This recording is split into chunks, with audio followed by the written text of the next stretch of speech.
Hello दोस्तों, स्वागत करता हूं आपके अपने YouTube channel easy maths trick में। दोस्तों मैं हूं दिग्विजय। आज के इस वीडियो में हम बात करेंगे डिविजिबिलिटी के नियम के बारे में, विभाज्यता के नियम के बारे में कि कौन सी संख्या किस संख्या से विभाजित होगी या फिर नहीं होगी। डिविजिबिलिटी के रूल से हर एग्ज़ाम में 1 से 2 नंबर आते रहते हैं, चाहे वो रेलवे का एग्ज़ाम हुआ या एसएससी का एग्ज़ाम हुआ या फिर कोई अन्य भी एग्ज़ाम में डिविजिबिलिटी से हमेशा 1 या 2 नंबर आते रहता है। तो सबसे पहले हम देखेंगे 2 का रूल, उसके बाद 4 का रूल, फिर 8, 16, 32 और अंत में 1024 का रूल भी देखेंगे। तो चलिए सबसे पहले हम 2 का रूल देखते हैं। उससे पहले जो लोग हमारे चैनल पर नए हैं, हमारे चैनल को सब्सक्राइब करें। वीडियो अच्छी लगे तो वीडियो को लाइक करें और कमेंट करना ना भूलें।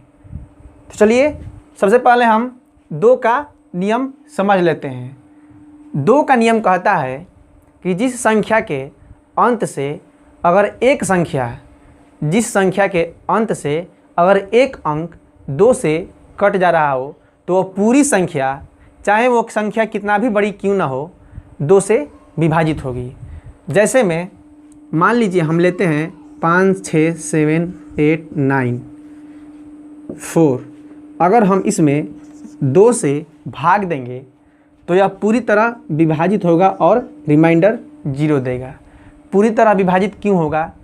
क्योंकि इसके लास्ट का एक अंक 2 से पूर्णतः कट जा रहा है, इसलिए ये सारी संख्याएं, ये पूरी संख्या 2 से विभाजित होगी। अब ऐसा क्यों होता है? 2 से जब हम भाग देते हैं तो केवल एक ही संख्या को क्यों देखते हैं? चलिए अब हम उसको समझने की कोशिश करते हैं।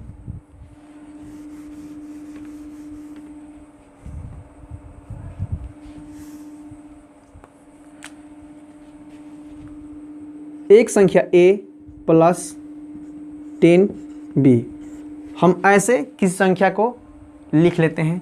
अब हमको इसमें 2 से भाग देना है, तो यहाँ पर तो अपना रिमाइंडर 0 आएगा, लेकिन यहाँ पर रिमाइंडर 0 नहीं आएगा।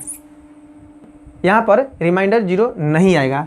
जब 0 में अगर हम किसी भी संख्या को जोड़ते हैं तो वही संख्या आती है।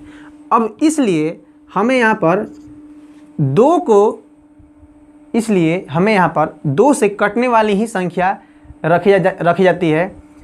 तो केवल हम यह देखते हैं कि कौन सी संख्या लास्ट में 2 से कट रही है, तो वो पूरी तरह संख्या 2 से विभाजित होगी।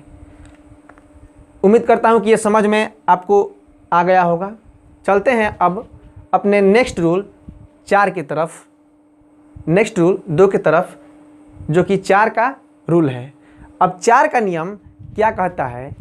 4 का नियम कहता है कि अगर किसी भी संख्या का लास्ट से 2 डिजिट, अगर 4 से कट जा रहा है तो वह पूरी संख्या 4 से विभाजित होगी। जैसे मान लेते हैं ये जो संख्या है 4 से पूरी तरह विभाजित होगी, 4 से पूरी तरह विभाजित होगी, तो इसका रिमाइंडर 0 आएगा। 4 से विभाजित पूरी तरह क्यों होगी? क्योंकि लास्ट के 2 डिजिट 4 से पूरी तरह कट जा रहा है, इसलिए यह संख्या 4 से पूरी तरह विभाजित होगी। एक और एग्जांपल लेते हैं।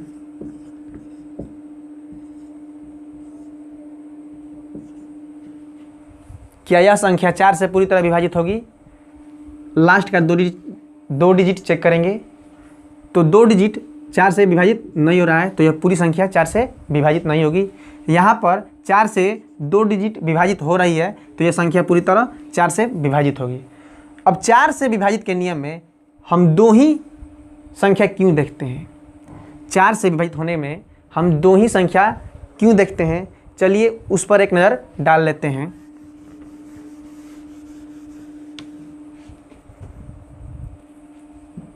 तो सबसे पहले हम a plus 10b plus 100c किसी भी संख्या को हम इस तरह से लिख सकते हैं। अब इसमें हमें 4 से भाग देना है, तो यहाँ पर रिमाइंडर तो 0 आएगा, कटकर शेष 0 आएगा, तो ये तो पूर्णतः विभाजित होगा। लेकिन ये जो दो संख्याएं हैं b और a, यहाँ पर जो संख्याएं होंगी ये तो 4 से पूरी तरह तभी विभाजित होगी जब यहाँ पर 4 से कटने वाली संख्याएं होंगी। तो क्या हम इसको ऐसे लिख सकते हैं? इसलिए हम केवल 2 ही संख्या को देखते हैं। इधर वाली संख्या जो है यहाँ पर तो रिमाइंडर 0 आ गया, मतलब कि ये संख्या 4 से पूरी तरह विभाजित हो गई, लेकिन ये दोनों संख्याएं 4 से विभाजित नहीं हो रही हैं। इसलिए हम केवल 2 ही संख्या को चेक करते हैं। अगर 2 संख्या किसी भी बड़ी संख्या के लास्ट में 4 से विभाजित हो जाएंगी तो पूरी संख्या 4 से विभाजित होगा। उम्मीद करता हूँ कि 4 का रूल भी आपको समझ में आ गया होगा। अब बढ़ते हैं 8 के रूल के तरफ कि 8 का रूल क्या कहता है। 8 का नियम कहता है कि किसी भी संख्या के अंत से अगर 3 डिजिट अगर 8 से पूर्णतः विभाजित होगा तो पूरी संख्या, कितना भी बड़ी संख्या क्यों ना हो, वह पूरी संख्या 8 से पूर्णतः विभाजित होगी। जैसे मान लीजिए हम यहाँ पर ले लेते हैं 4 2 6 7 8 और 9 8। क्या यह संख्या पूरी तरह 8 से विभाजित होगी? तो सबसे पहले हम चेक करेंगे लास्ट के 3 डिजिट कि संख्या 3 से पूर्णतः विभाजित है या नहीं है। तो ये जो संख्या है 8 से पूर्णतः विभाजित नहीं है, क्योंकि ये जो 3 डिजिट हैं ये पूर्णतः विभाजित नहीं हो रहा है, इसलिए ये संख्या 8 से विभाजित नहीं होगी। अब हम एक और एग्जाम्पल लेते हैं।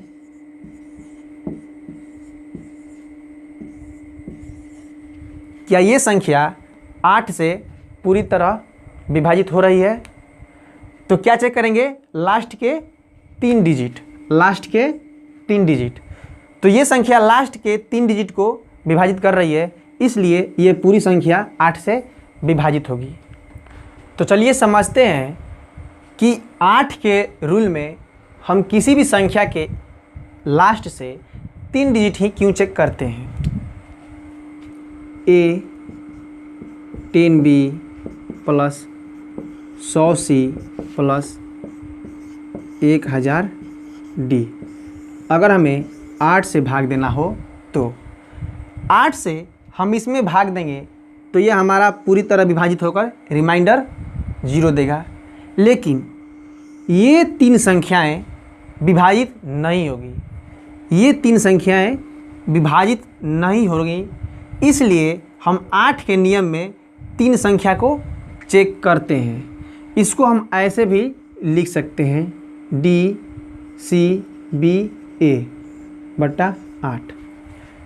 D जो है ये तो पूरी तरह विभाजित है, लेकिन ये जो 3 संख्याएं हैं ये 8 से पूरी तरह विभाजित नहीं हो रही हैं, इसलिए हम 8 के नियम में लास्ट के 3 डिजिट ही चेक करते हैं।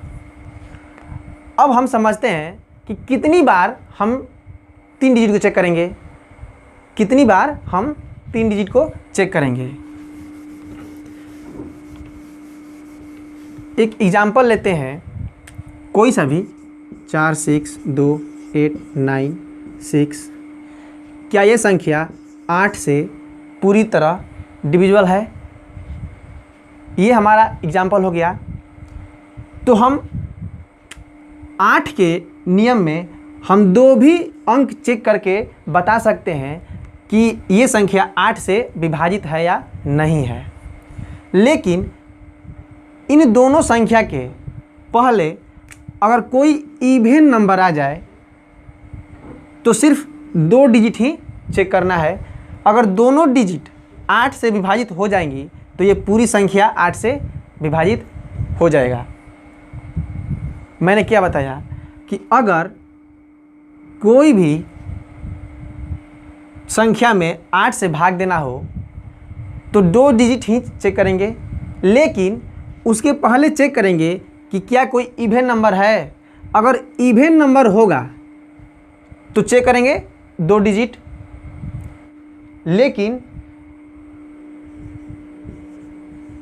विषम संख्या आ जाएगी तो क्या किया जाएगा।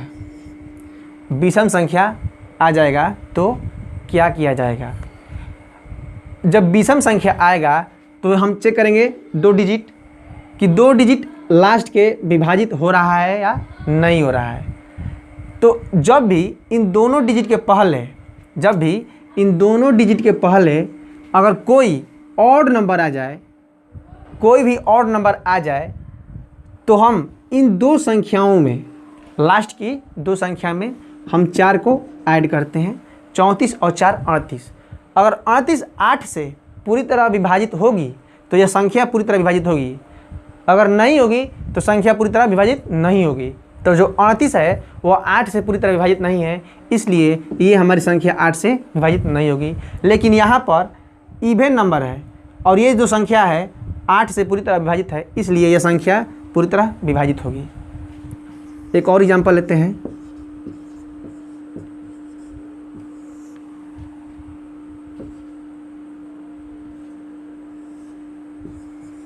आठ। 2 संख्या चेक करेंगे। 2 संख्या का पहले क्या है, इवन नंबर। अगर ऑड रहता तो हम इसमें 4, इन दोनों संख्या में केवल 4 जोड़कर चेक करते हैं कि ये संख्या 8 से कट रही है या नहीं। लेकिन यहाँ पर इवन है, सम संख्या है, तो हम क्या करेंगे, इन दोनों को पहले चेक कर लेंगे कि ये संख्या 8 से कट रहा है कि नहीं। तो ये संख्या 8 से नहीं कट रहा है तो ये पूरी संख्या 8 से नहीं कटेगी। उम्मीद करता हूँ कि ये 8 का जो नियम है आपको समझ में आ गया होगा। अब समझते हैं कि लास्ट के सभी संख्या में 2, 3, 1 चेक क्यों करते हैं।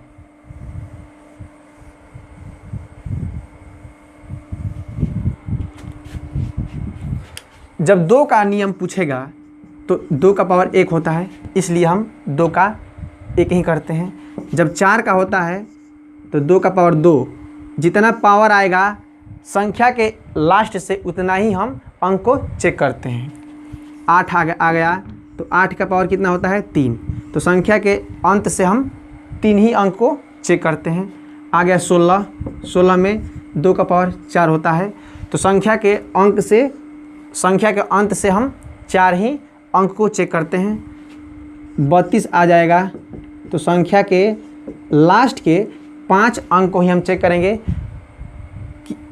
5 अंक को ही चेक करेंगे। अगर वह संख्या विभाजित है 32 से तो पूरी संख्या भी 32 से विभाजित होगी। और अगर 1024 से विभाजित करने के लिए आ जाएगा तो हम क्या करेंगे, संख्या के लास्ट से 10 डिजिट को चेक करेंगे। अगर वह संख्या पूरी तरह 1024 से विभाजित होगी तो जो जितनी भी पूरी संख्या होगी वह 1024 से विभाजित हो जाएगी। तो उम्मीद करता हूँ कि ये जितनी भी डिविजिबिलिटी की रूल मैंने बताया वो सब आपको समझ में आ गया होगा। इसके बाद हम अगले नियम का वीडियो लेकर आएंगे।